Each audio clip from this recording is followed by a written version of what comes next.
por shpresat e tyre u thërmuan kur morën vesh vendimet e reja. Mali i Zi merrte Plavën, Kucin dhe Ulqinin.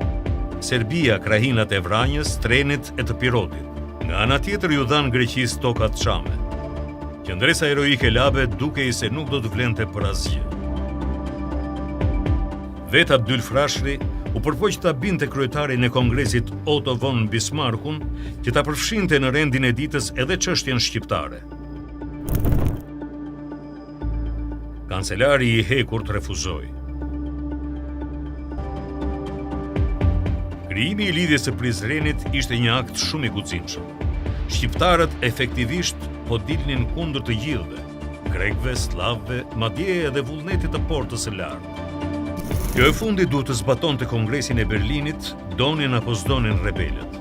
Përplasja mes otomanëve dhe shqiptarëve tani ishte vetëm çështje kohe. Në ndihmoni të shpërndajmë historinë e Shqipërisë. Bashkohuni tek regjimenti i Stradiodëve në Patreon.